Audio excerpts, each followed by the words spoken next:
আল্লাহ পাক বলছেন, বান্দা ইয়া আইয়ুহাল্লাযীনা আমানু লা তুকদ্দিমু বাইনা ইয়াদাইল্লাহি ওয়া রাসূলিহি ওয়াত্তাকুল্লাহা ইন্নাল্লাহা সামিউন আলীম। সূরা হুজুরাত 1 নম্বর আয়াত 49 নম্বর সূরা। কত নম্বর? ইয়া আইয়ুহাল্লাযীনা আমানু, ইমানের দাবি যারা করো, যাদের কলিজার মধ্যে ইমান আছে বলে তোমরা বিশ্বাস করো, যারা মনে করো তুমি মুসলমান, যারা মনে করো তুমি ইমানদার, তোমার মধ্যে ইমান আছে, বলেন তো বাংলাদেশের 90% জন মুসলমান নিজেকে মুসলমান মনে করে না কাফের মনে করে? রাজনীতি যেটাই করুক নিজেকে কি মনে করে? মুসলমান মনে করে কিনা? আল্লাহ বলছেন, তোমরা যারা নিজেকে মুসলিম বলে মনে করো, ইমানদার বলে মনে করো, তাদের দায়িত্ব হলো লা তুকদ্দিমু, বলেন লা তুকদ্দিমু বাইনা ইয়াদাইল্লাহি ওয়া রাসূলিহি, আল্লাহ এবং রসুলের আগে যাবা না। আল্লাহ এবং রসুলের পেছনে থাকবে, আগে যাবা না। এ কথার মানে কি? কেউ কি আল্লাহর আগে যাবার পারবে? রসুলের আগে কেউ কি যাবার পারবে? আর যদি যাবার পারো, কিন্তু কোনো মুসলমান তো আল্লাহ এবং রসুলের আগে যাবে না। কিন্তু আগে যাওয়ার তাৎপর্য কি? তাৎপর্য হলো আল্লাহ তাআলা মানব জাতির জন্য যে সংবিধান প্রেরণ করেছেন, সংবিধান নাজেল করেছেন, এর মধ্যে আছে রাষ্ট্রনীতি, এর মধ্যে আছে যুদ্ধনীতি, এর মধ্যে আছে বন্দিনীতি, এর মধ্যে আছে অর্থনীতি, এর মধ্যে আছে শিক্ষানীতি, এর মধ্যে আছে আদালতের নীতি, এর মধ্যে আছে সংসদ চালাবার নীতি, এর মধ্যে আছে রাষ্ট্র শাসন করার নীতি। আছে না নাই? জোরে কর। সুতরাং আল্লাহর নাজেল করা এতগুলো নীতি থাকার পরও আল্লাহর সামনে গিয়া তার নীতিকে পিছনে ফেলে দিয়া নিজেরাই দেশের জন্য কোনো নীতি তৈরি করো না। তোমরা যদি দেশের জন্য কোনো আইন তৈরি করো, নীতি তৈরি করো, যে নীতি আল্লাহ পাক নিজেই নাজিল করে তোমাদের সামনে পেশ করেছেন, তোমাদের সামনে জমা দিয়েছেন, ওই নীতি থাকার পরও সেই নীতিকে পিছনে ফেলে নিজেরাই যদি রাষ্ট্রের জন্য, দেশের জন্য, আদালতের জন্য আইন ও বিধান তৈরি করো, এটাই হলো আল্লাহর আগে যাওয়া, এটাই হলো আল্লাহকে পিছনে ফেলে নিজে আগে যাওয়া, এটাই হলো বিশ্ব নবীকে পিছনে ফেলে নিজে আগে যাওয়া।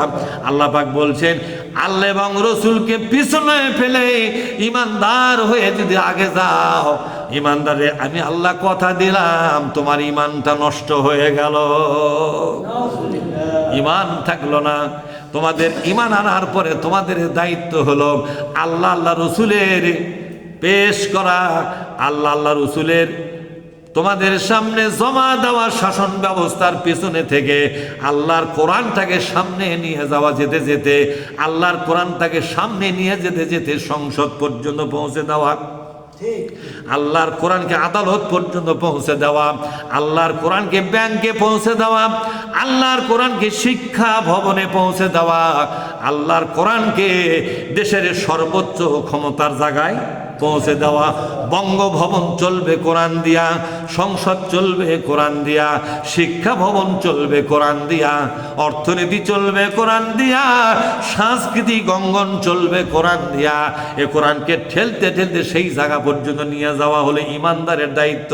কিন্তু ইমানদার কোরআনই শাসন পিছনে ফেলে দিয়া এই দেশের জন্য ওরা নিজেরাই মাতব্বরি করে আইন তৈরি করলো, এটাই হলো আল্লাহকে পিছনে ফেলে দেওয়া, এটাই হলো নবীকে পেছনে ফেলে দেওয়া।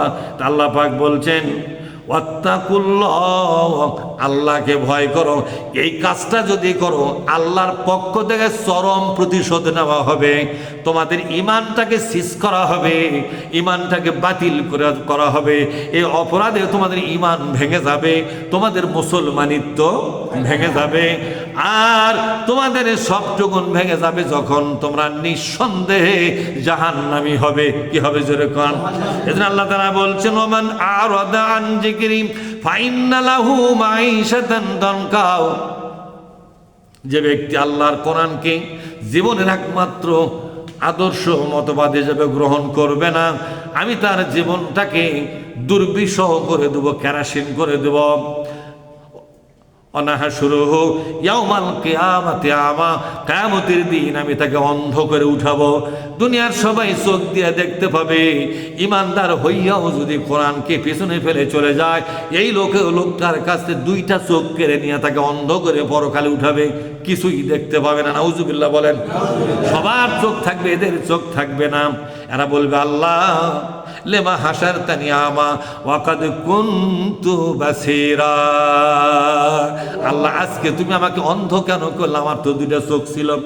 আল্লাহ বলবেন, বান্দারে আমি তোমার কাছে যে কিতাব নাযিল করেছিলাম, বলো তো কিতাবকে ভুলে গিয়েছিলে? আমার কিতাবকে পিছনে ফেলে দিয়া মানুষের তৈরি করা কিতাবকে সামনে নিয়ে দৌড়ালে, ঠিক না ভাই? ঠিক। আমার কোরআনের পার্টি বাদ দিয়া মানুষের তৈরি করা রাজনীতির পার্টির পিছনে দৌড়ালে, আমার কোরআনকে প্রতিষ্ঠা করা বাদ দিয়া মানুষের আইন প্রতিষ্ঠা করার পিছনে দৌড়ালে। এই জন্য আমি আল্লাহ তোমার চোখ কেড়ে নিয়েছি, আর কোনোদিন তোমাকে চোখ দেব না, অন্ধত্ব অবস্থায় তোমাকে জাহান্নামী বানাবো। নাউজুবিল্লাহ বলেন। এই চোখ কানা অবস্থায় লোকটা জাহান্নামে যাবে। এই জন্য আল্লাহ রাব্বুল আলামিন বলছেন সূরা হুজুরাতে 1 নম্বর আয়াতের শেষের অংশে আল্লাহ বললেন, ইন্নাল্লাহা সামিউন আলিম, আল্লাহ সব শুনতে পান, সব কিছু দেখতে পান, সব জানতে পারেন। সব কিছু শোনেন কে?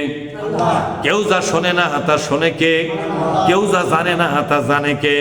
সুতরাং আল্লাহ পাকের দরবারে আমরা বিনয়ের সঙ্গে আবেদন করি, মাওলা রে, আমাদের জীবনকে তোমার কোরআনের জন্য কবুল করো। আমরা তোমাকে পিছনে ফেলবো না, বরং তোমাকে সামনে নিয়ে, তোমার রসুলকে সামনে নিয়ে আমরা আগায়া যাব। বাংলাদেশের সর্বোচ্চ সম্মানের আসনে তোমার কোরআনকে আমরা প্রতিষ্ঠিত না করা পর্যন্ত আমরা বিরত হব না। তোমার কোরআনকে প্রতিষ্ঠিত না করা পর্যন্ত আমরা থামবো না। কথা ঠিক না? কারা কারা এই আন্দোলনে আছেন? কারা কারা আছেন? থাকবেন তো ইনশাল্লাহ?